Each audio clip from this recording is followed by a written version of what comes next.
Hey guys, William Furno here today.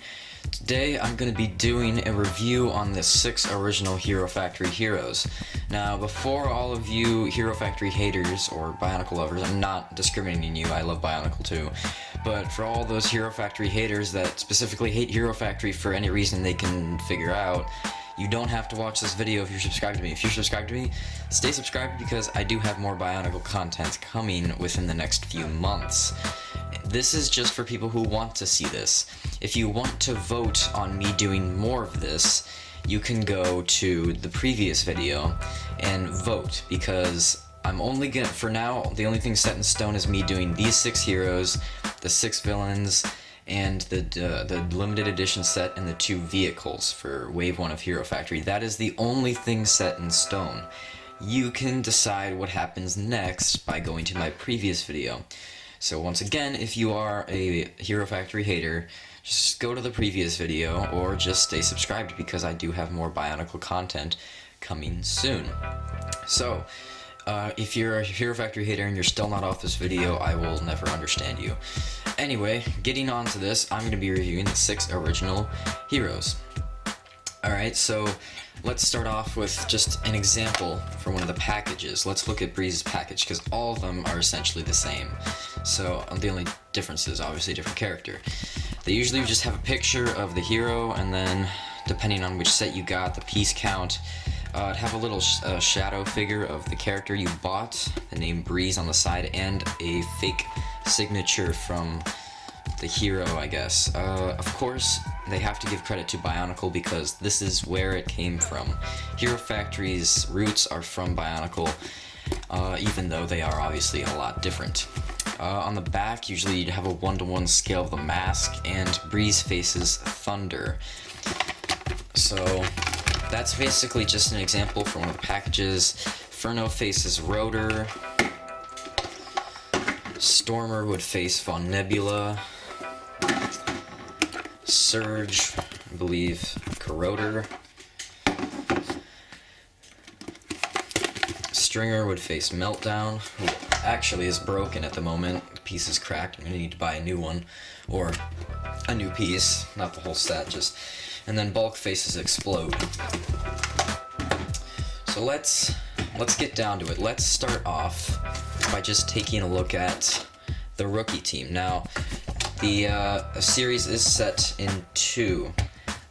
Technically, the other half is... Why the heck does my camera keep falling? Sorry about that. The line is set in 2 parts for this first wave. The rookie team and then the alpha team, which I have over here. But we're going to be taking a look at the rookie team because the rookie team has the more vibrant colors. The rookie team has red, blue, and green, while the alpha team has white, black, and silver. So, let's start with Breeze. Breeze has standard articulation, some in the ankles, hips, shoulders, wrists, and neck. There is no elbow or knee articulation. That is because these arm pieces are just big arm pieces. The color scheme is incredibly consistent, which is nice to see. We have green, a little bit of trans red, or trans orange for the Glatorian head, and black, which black goes with everything, so it works. Next we have Serge. Serge is same points of articulation. The only difference is the color scheme and of course the character, but the color scheme is silver, a little bit of black, and trans neon green or yellow, I guess, and blue. So the color scheme, since silver and black do go with a lot of things, the trans yellow and the blue work. So, and then with William Furno over here, my character, I guess you could say, is just black, this sort of yellow-orange color with a little bit of trans yellow and red. So again, the color schemes on these characters are incredibly consistent. For new parts at the time, when these were released, we basically had a couple recolors in the hands, I think. I'm not sure which recolors they are. We had these new arm pieces. All the weapons are new. This is all one piece. There's 2 of them in this set. We have the electricity things and Serge and William Furno's fire blades. We had these new huge pieces of armor For the legs, we had the new feet, we had the new torso, we had the new armor piece, the hero core, and of course the masks. So there's a ton of new, oh my gosh, there's a ton of new parts to all of these sets. So far the only cons is that the articulation is very limited with the big parts that there is. Okay, so that kind of does sum up the pros. The pros are obviously a ton of new parts. The color schemes are incredibly consistent. One more pro I have to say though would be the masks. The masks on these characters are insanely cool, and we get a different one for each character. I think if there's one thing Bionicle fans transitioning into Hero Factory would like, is not really these sets at all, because the Toa were obviously a lot better than these sets for a lot of reasons. I think one of the only reasons Bionicle fans might like these characters is for the masks. The masks are actually, you know, pretty decent. That's based on opinion. In my opinion, they are pretty cool. So that sums up the pros. The cons are limited articulation. Another con would definitely be that these sets are just very standard, and they're all clone sets. So you buy one, you technically have them all. The only difference being color and character. So that's kind of a con, because, and also these sets, they range from 17 to 19 pieces. These sets are not huge at all, but they are only $7. So, or at the time of release, they were only $7. So you could essentially buy all 6 for only $42. So, another con, I knew I had one in my head, I just can't really think of it at the oh, right. So, in the last years of Bionicle and the later years of Hero Factory, there's not really anything you could do with these guys. If you take a look at them, their pieces are strictly exclusive to them. These bodies are really only, you can use these bodies for different things, but the armor placement, you'd have to figure out something else to do with it, because these armor plates can only successfully fit on this body. Luckily there are 4 different types of armor. Of course, all the rookies have the same type, but the Alpha team does have their own respective armor. But what I'm trying to say is these parts, this armor plate right here, you'd have to do a lot of mocking to get this into another set, because a lot of these parts are just only compatible with these characters. There's no getting around that, really. These parts are like huge hunks of plastic, and it's really hard to just take these parts and incorporate them into any mocks or any other sets. If you want to revamp any other sets, you'd have to do a lot of mocking if you really wanted to. And again, these, even if you wanted to, I don't know why you would, because these parts are kind of just big hunks of plastic. So overall, these sets do not really beat the Toa or any Bionicle sets, in my opinion. These heroes are just kind of bland and boring, and it's just how it is. The colors are vibrant, the masks are pretty cool, but overall, I mean, these sets, they're pretty cheap, so they're kind of worth it. At the same time, they're just not. In my opinion, LEGO could have started Hero Factory off with at least better looking heroes. They definitely did a pretty great job on the villains, as I will review later, but they just kind of bailed at the heroes when they just, I don't know, they just kind of didn't keep going, they didn't keep designing these guys. These guys could have been better, they could have been more Toa-like, but they're not. They're just kind of these big hunks of plastic that have limited articulation. So it's kind of sad that Hero Factory's heroes started off that way.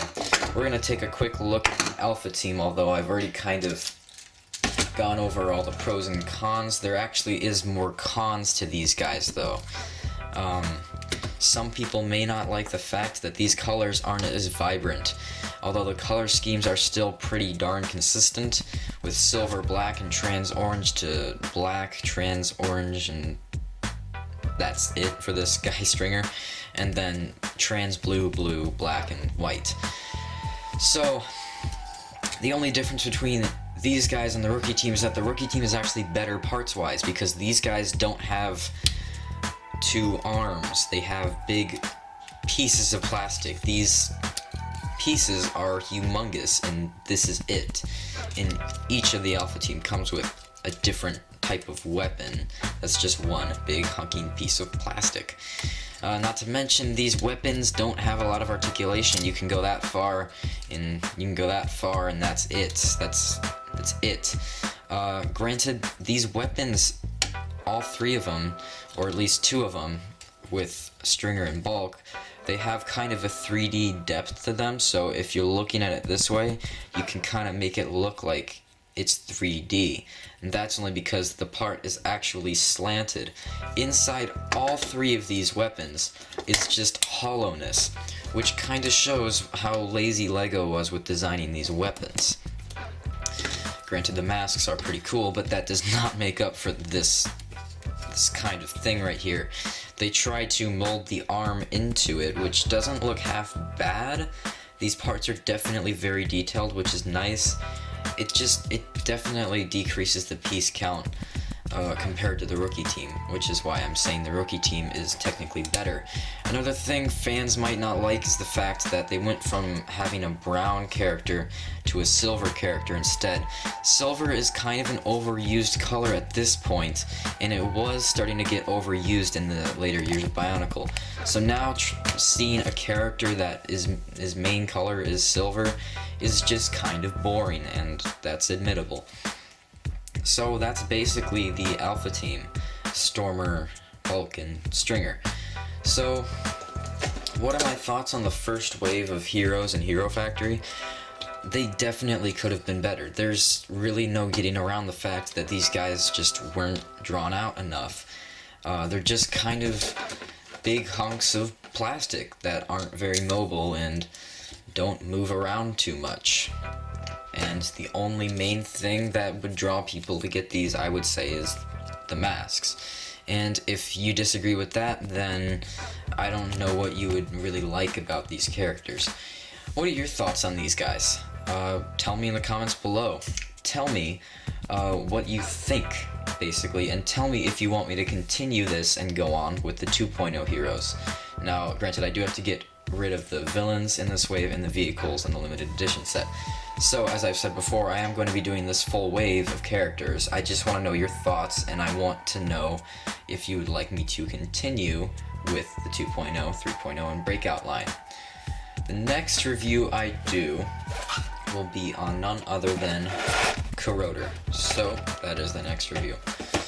Well, I hope you enjoyed this, and if you didn't, don't feel obligated to watch any more of these, because these are strictly for my enjoyment, because I do like doing these, and for any people who actually want to watch them. Alright, so that is it, and I'll see you guys later.